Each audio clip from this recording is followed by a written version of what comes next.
Hey folks, it is episode 162 of the Phil Swallow podcast, entitled My Radio Show Debut. It is Thursday. It's not Thursday. It's the 30th of October 2023, Monday, and I'm about 2 weeks or ish since the last podcast because I don't always get these things in a really tight timetable, and I hope that doesn't matter too much. So firstly, yes, welcome to anyone who might be new to this. Thank you for dialing in or viewing, because I'm going to talk about this a little bit later, but this podcast is video and it is audio. So you can kind of look at it or you can listen to it, or you could do both. I mean, I guess when you're looking at it, you're listening to it. Anyway, I've probably lost people already. So it's the Phil Swallow podcast and it's episode 162. So I'm going to talk about kind of a fewer subjects this week, but there might be a little bit more content in each one. So without further ado, let's start with the radio show debut. So last Thursday, I made my debut on the Griffiths King of the Road Drive Time radio show on 365 Radio, which is an internet radio station. They've listenership all around the globe. And Griff invited me on. Originally, we were going to do August, this was October, and then it kind of got moved through scheduling issues, and so I turned up. But we'd already ascertained through dialogue and, social media messaging and stuff that we had quite a large mutual friendship base, and sometimes going back many years. So it was good to sort of catch up from that perspective, and it was an absolute thrill and great fun doing the radio show. So this was just recorded at his studio, just in South Croydon, not too far from here, because I know my viewership and listenership is also from around the world. That's the modern world, isn't it? Modern life we lead. And yeah, we went down there. There was a bit of prep. I was there for about half an hour or so before the show started. Bit of prep, do's and don'ts. I mean, I'm used to wearing a pair of headphones and talking into a microphone, and obviously I don't really have the headphones when I go out doing the videos, but the microphone is a thing. So I like to think it came across okay technically. And yes, we just went through all manner of subjects, mainly about what I do. And also there was some songs that I brought along, song choices, and we did some kind of general older material and some newer material. And what was really there were a couple of extra bonuses, and one will come on a bit later. But the first one was that another guest on the show, it was a guy that we phoned from the show, was a guy called Richard Pacitti, or Pacitti, you may say, proper Italian pronunciation.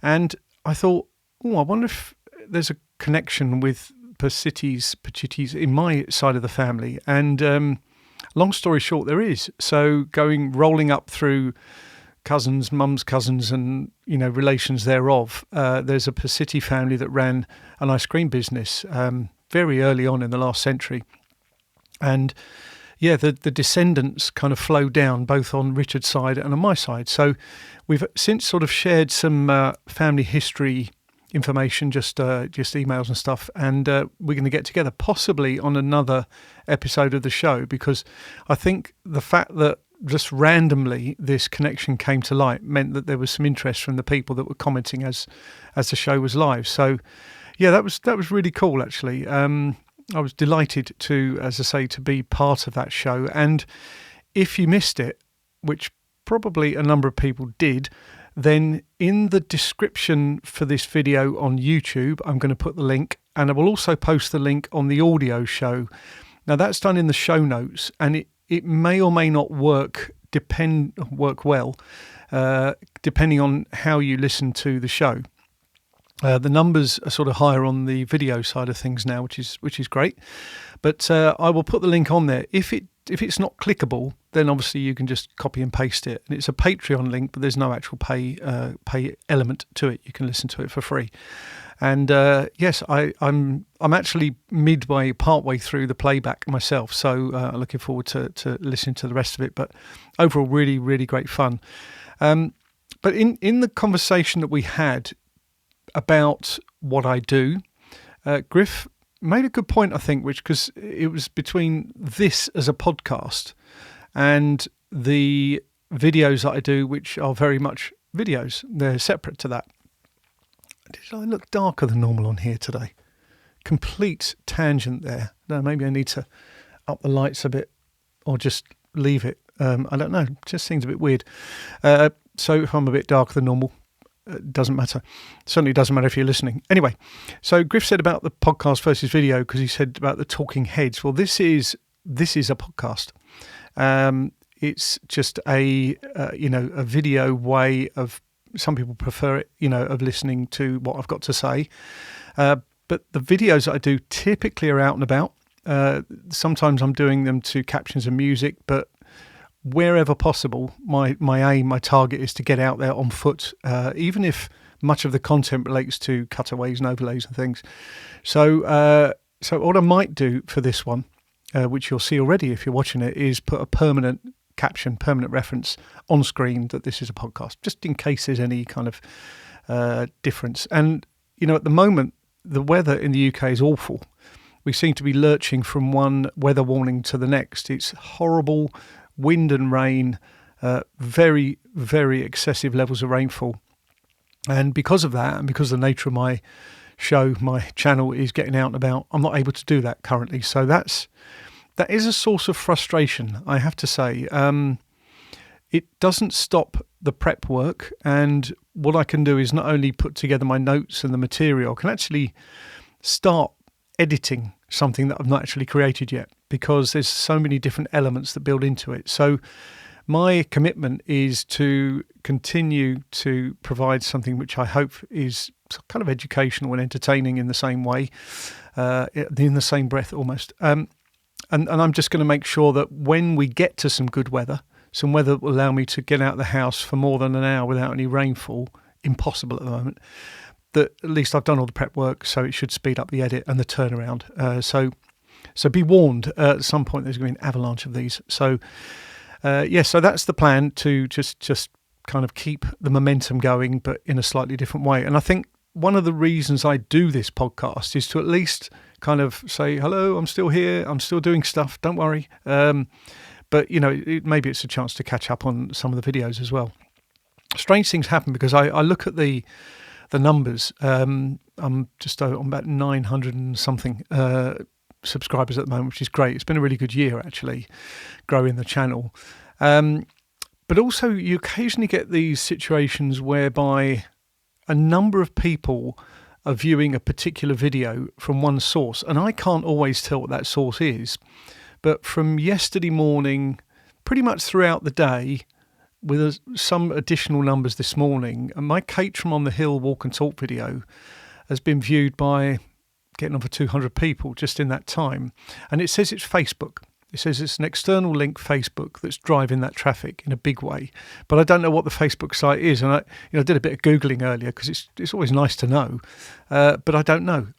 But whatever it was shared somehow, I assume maybe Saturday night or something. People pick it up on Sunday, sitting in bed with a cup of tea and maybe looking at the video. So thank you for watching. Hopefully if you've only just discovered me through that, then hello, and thank you for coming along. So bit strange, but it's nice. It's strange in a good way that the numbers are larger coming through. So what else have we done? Well, previous week we went to Hythe in Kent for a few days. Hythe was a really nice trip. I made a complete and utter mess of one particular element of travel. So I'm quite a good preparer for travel in terms of the gear that I need. And I had one kind of backpack that all the chargers went into, my wallet went into, some other bits and pieces that were quite important, but it wasn't structured so that I knew exactly what was in there. I just knew that it was quite important to have that particular bag. And when we just pulled up at the hotel, after a brilliant trip down there with the perfect time that we were aiming for, I realised that I left the bag at home. So I decided I had to go back and get it. And time was of the essence. Very frustrated because it was a really nice sunny afternoon and we could have just kind of a little wander up and down the seafront. The hotel was right on the seafront, the Hythe Imperial Hotel. So we arrived at about 3:30. At about 4-ish, I got in the car, straight back up the motorway home. Got back home at about 5:15, and headed back to Hythe again. So 3 trips there, back there in the afternoon. Got back just before 7, and we had our table booked for 7, and we had a really nice dinner, nice bottle of wine, and felt that at that point we were into our break. And it was really nice. The hotel was really good. The room was booked as a standard room, but it was sea view. It was on the top floor. It was good size, very warm. Don't know why. Couldn't even see any radiators there. It was just really warm, almost like all the heat that was rising through all the other floors in the hotel went to the top one. But no, it was really great, and we had a very comfortable and welcome stay there. Went to do some visiting because, interestingly, there's family connections on both Sue's and my side of the family. So we did some tracking back to look those up, which was good fun. I decided to kind of focus on photography for that trip. I did some video clips when we went out on the Romney Hythe and Dymchurch Railway to Dungeness and had some fish and chips. That was great, getting on the little train there, that miniature railway is quite famous. In fact, subsequently I found Laurel and Hardy went there in the 1940s. Aside. So we went down to Dungeness. We expected bad weather. I think most days it was in the forecast, but Dungeness, it was breezy and sunny. It was lovely. We went to the RAF Museum over at Hawkinge, on the site of the former RAF Hawkinge. A wonderful place, well worth a visit. Lots of fantastic artefacts, rich in terms of artefacts, things that I didn't believe would be possible to collect in one place. And the nice thing is you hand your phones in there. You put them in a little box and it's in a little locker that they give you the key to, because through insurance and security and stuff like that, they don't allow you to photograph what's in there. And that was really good. It just meant you spent more proper time just to study and read the information about the exhibits. But yes, it was something else. If you can get down there for a visit, very reasonable pricing.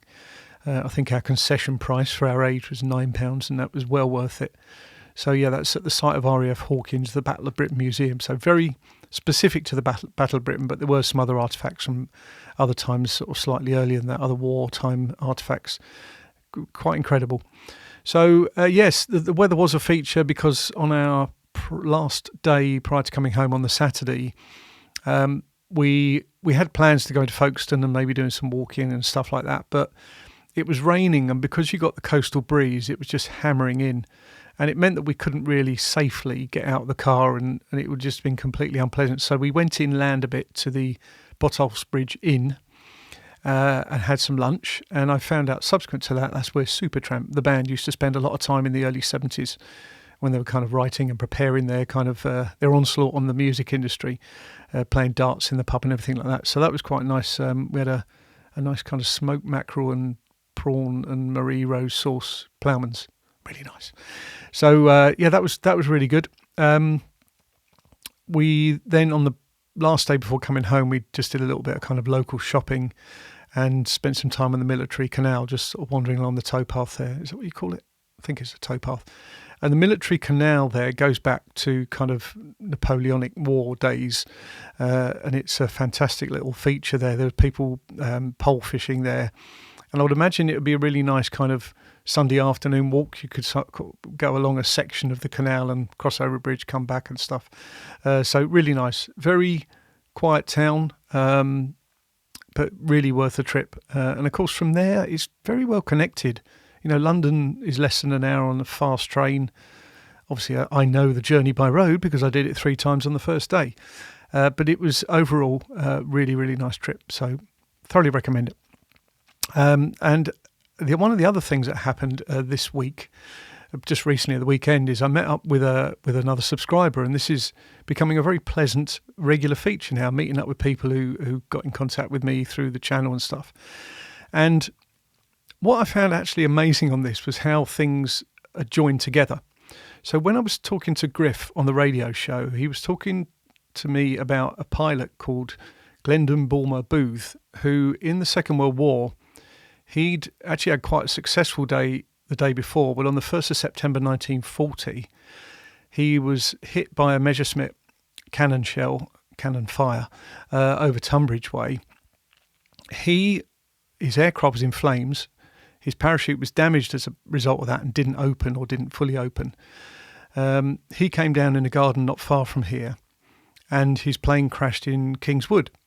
So we were talking about that story about how, we should remember these situations. And this fellow that has been following my work for a little while, Paul, he got in touch with me after I issued or published the recording of the radio show on my Facebook page, and said that where he lives is the garden where this pilot came down, and he's got loads of material related to it. So I met up with Paul at the weekend, and he's given me loads of copies of information and press cuttings and a report from the ARP team that kind of attended at the site, because the poor guy, he did survive, even though it would have been a tremendous, sort of crash to the ground from a parachute not working properly. But he survived for about another 6 months or so and then died of his injuries, really.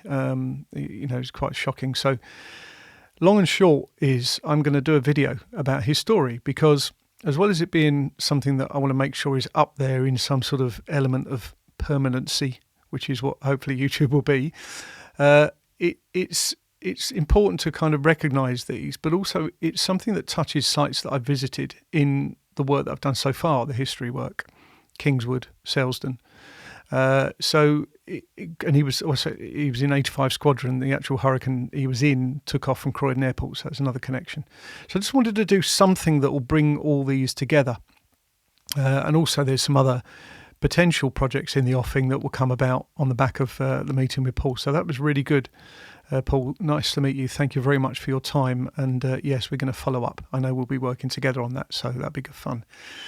So broadly, that's what I've been up to. As I say, travel took a big chunk of the first week, and I was kind of rekindling my love of photography. So I did a lot of nice photography there. I was really pleased with that.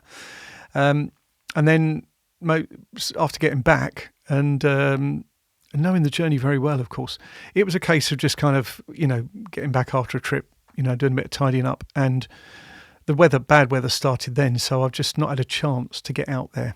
But it will happen. It will happen. I've got actually in November, it'll be the fourth one that I've done, 20, 21, 22, 23. Yes, the fourth one that I've done where I visit Croydon and see how it is nowadays. So the series is called Croydon, How It Is. And I've just done one each year in November. So I'll be thinking about how I'm going to do that this time. Might just do it as a walk and talk style video. So we'll see. So rattle, rattle, rattle. I always feel that I rattle through these. We're on just coming up to 18 minutes. So I've crammed it all in. And it just goes to me to say thank you very much for listening, watching. Thank you for following the channel and providing your support. I really do appreciate it. This was episode 162 of the Phil Swallow podcast. And I'll speak to you and possibly see you in the next one.